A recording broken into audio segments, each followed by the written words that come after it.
is your private part. So only mama's allowed to change it. My uncle do it? No uncles change diaper. Can my dad do it? Your dad can do it. Yeah. My mom do it? I can, yes. No boys are allowed except daddy. If someone changes your diaper, say, You have to ask. oh, I have to ask? Yeah. It's my body. Okay, may I change your diaper, please? Yeah. Okay, thank you. Thank you. Moms who make the videos of their kids frolicking in a field, going on and on about how their kids don't have screen time, all the while being influencers online, constantly present with their children and their smartphone, recording every minute of their children's existence to exploit it online and spend all their time doing stories and posts and YouTube videos. Like, the irony. Do you not think that you are directly teaching your child something about screen time because you always are filming them and recording them and editing your captions and your videos on your phone and spending so much time on your screen? Like, let's think about this, people. The line between being a mommy influencer and exploiting your kids for content is becoming alarmingly thin. With the family vloggers constantly pushing boundaries, today we're diving into the story of Nikadiwa. Once celebrated for her relatable portrayal of parenting, Nika's content has taken a controversial turn, leaving her audience questioning her choices and motivations. Let's start with what made her popular in the first place. Nikadiwa began her journey as a fashion blogger known for her keen eye for style and relatability. Over time, her content evolved as she stepped into a new chapter of life, motherhood. After the birth of her first child with her Nigerian husband Emeka, Nika transitioned to family-focused content. This shift resonated deeply with her audience as she shared the highs and lows of parenting and marriage with raw honesty. She did not try to paint a picture of perfect family. Instead, she showed her followers the messy, beautiful reality of her life. It was the authenticity that drew people in, making her a beloved figure in the mommy influencer space. What set her apart in those early days was her willingness to talk about the struggles of balancing motherhood and her personal identity. Viewers felt seen and connected to her, a mom who, like them, was figuring it all out as she went along. Her content felt organic, her emotions genuine, and her family life unscripted. However, as her platform grew and the demands of maintaining an audience intensified, her content began to change. The once authentic snapshots of her life started to feel more curated and performative. What had once been about connection and relatability began to shift toward melodramatic portrayals of family moments, seemingly designed to generate clicks and engagement. The raw, relatable charm that had initially drawn people in was gradually replaced by a sense of staged vulnerability. One of the first videos that sparked backlash was a clip where Nika filmed herself dancing in an adult diaper. She framed the video as a humorous take on postpartum life, but for many viewers, it crossed a significant line. Instead of being seen as relatable or empowering, it came across as inappropriate and unsettling. Some viewers even accused her of creating content that seemed to cater to fetishistic interests rather than genuinely addressing the complexities of postpartum struggles. I just want to say that I have nothing against home births. It just wasn't for me. I labored for 19 hours. It was the most exhausting experience of my life. As soon as I birthed the baby, everything just felt like a blur, honestly. Like, I feel like I couldn't even walk, and they basically handed me my baby and then left. And then 2 weeks later I had a postpartum hemorrhage, which was extremely traumatizing because of an experience I had in the past with baby loss and a lot of bleeding. And I really prayed for a better second birth experience, which I got. And I just want to share this on here because I know there are a lot of women who feel guilty for feeling traumatized about their birth. Postpartum is an intensely personal and often raw experience for many mothers. It is a time marked by physical recovery, hormonal shifts, emotional adjustments, and countless sleepless nights. Critics of the video pointed out that most women in navigating this vulnerable phase would find it unthinkable to film themselves, let alone dance in a diaper and share it publicly. The video, rather than feeling like an authentic reflection of postpartum life, seemed exaggerated, overly theatrical, and geared more toward grabbing attention than fostering connection, many viewers were left cringing rather than relating. What made the backlash even stronger was the timing of the video. By the time Nika posted this, she had already given birth months earlier, which raised serious questions about the video's authenticity. Was she truly trying to share a personal experience, or was this a calculated move to secure sponsorships from diaper brand? Was it an attempt to shock her audience into engagement? Whatever her intentions, the stunt backfired spectacularly. Instead of garnering support, it left many of her viewers uncomfortable and disillusioned. For a creator who had built her platform on authenticity, this moment felt like a significant betrayal of trust. It reflected a shift from relatable content to what appeared to be desperate attempts to stay relevant in a highly competitive and saturated influencer space. This misstep marked a turning point in how her audience began to perceive her and her content, leaving many questioning whether the Nika they once admired still existed. From there, things spiraled further. Nika began posting videos that many labeled as overly dramatic or entirely scripted. One particularly polarizing video featured her claiming to have captured a moment of overstimulation while vlogging. In the clip, she stripped over something, let out a restrained scream to avoid waking her kids, and then glanced directly into the camera.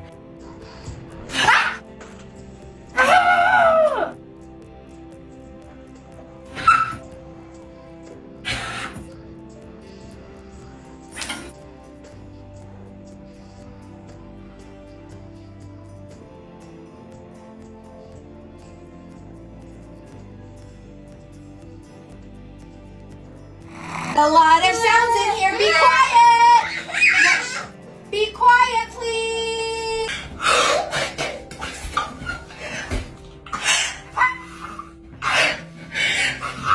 For viewers, this raised a significant red flag. Who sets up a camera to capture a breakdown? It felt staged, as if the moment had been choreographed for engagement, rather than offering a raw insight into her struggles. For many, this approach came across as exploitative of what is very real and challenging mental health issue. She did not stop there. Nika followed this with a series of similar videos, including one filmed in a salon. She claimed to experience overstimulation while getting her hair done, but the atmosphere in the clip, including the hairstylist's amused expression, indicated that the moment wasn't genuine.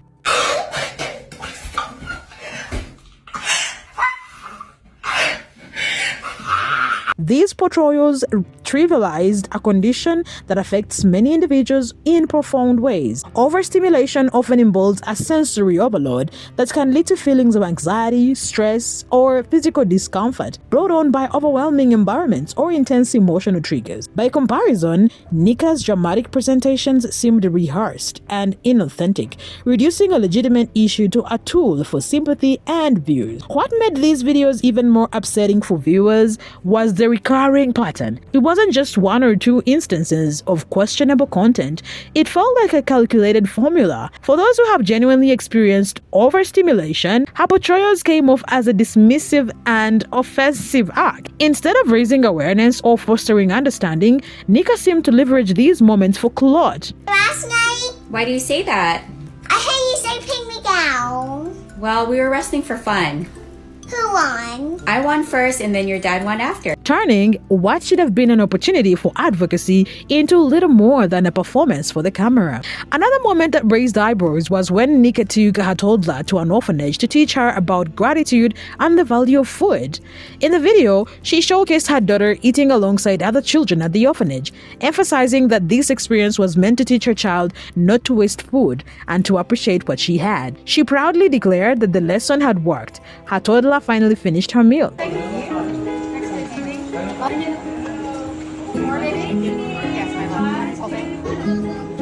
More? Can you show more? Say hi to the dad.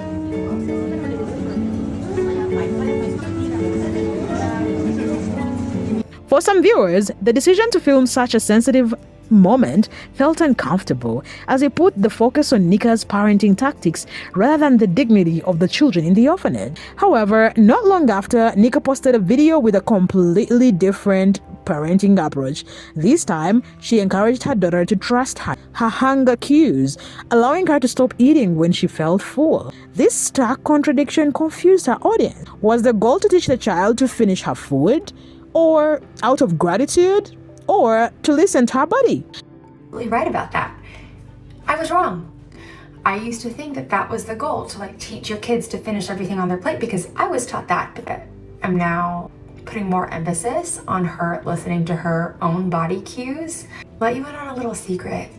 Parents don't really actually know what the heck we're doing. We're just making it up as we go along. We really love our kids. We do our best. When we find out better, we do better.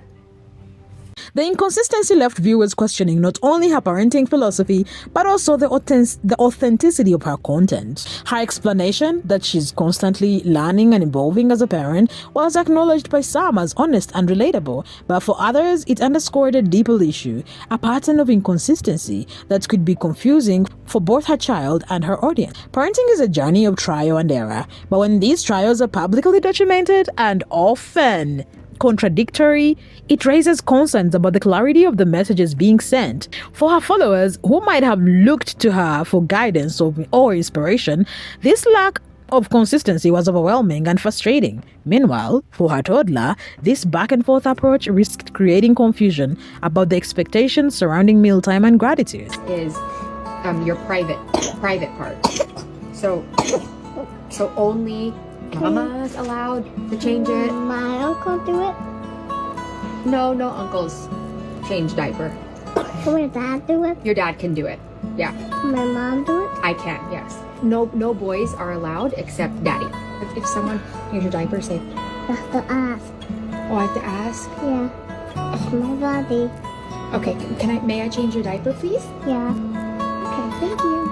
Thank you. Perhaps one of the most concerning patterns in Nika's content is how freely she involves strangers in her parenting journey. In one video, she handed her screaming child to a stranger on public transport, claiming she was having an anxiety attack. While some might empathize with her moment of overwhelm, many were alarmed by her judgment. Handing over her child to someone she did not know raised significant safety concerns. Strangers, no matter how kind they might appear, are ultimately unpredictable.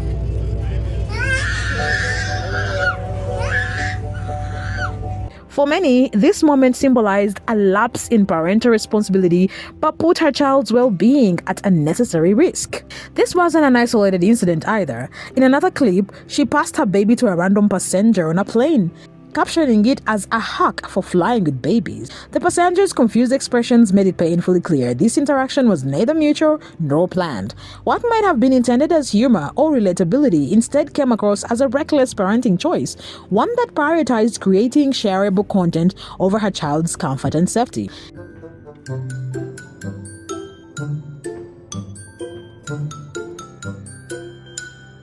These actions prompted serious questions about her priorities. While parenting is undoubtedly challenging, particularly in moments of stress and anxiety, it's vital to keep the child's needs at the forefront. Nika's decision to document and share these moments not only exposed her child to unnecessary risk, but also appeared to exploit those vulnerable moments to the sake of engagement.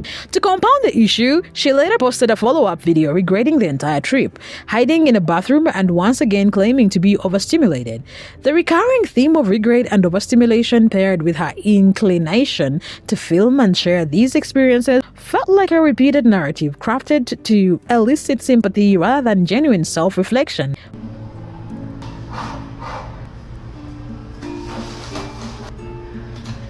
For many viewers, this pattern suggested a concerning disconnect between her responsibilities as a parent and her role as a content creator, leaving them deeply unsettled. Family vlogging has undoubtedly become a profitable niche, but at what cost? Parents like Nikadiwa argue that their content creates a sense of community, inspires others, and provides entertainment. But the line between sharing and exploiting is often crossed. Children featured in these videos are too young to consent and are subjected to a lifetime of digital exposure.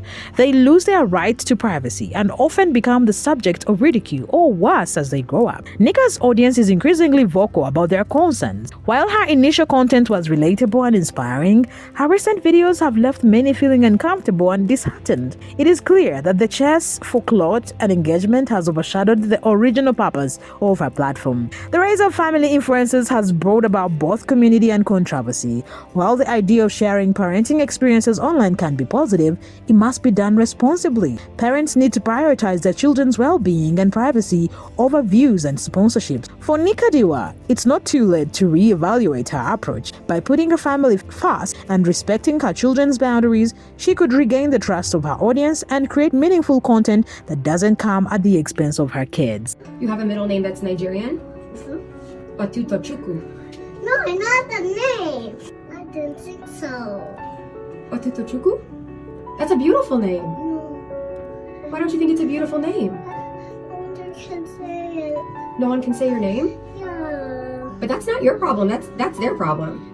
You know what your name means? In Otutochukwu, in Nigerian, means peace. Peace is when we're not scared of anything. Zion Rose Otutochukwu means God's beautiful dwelling place of peace. That's a me, Dad. So, if people can't say your name, is that your problem? No.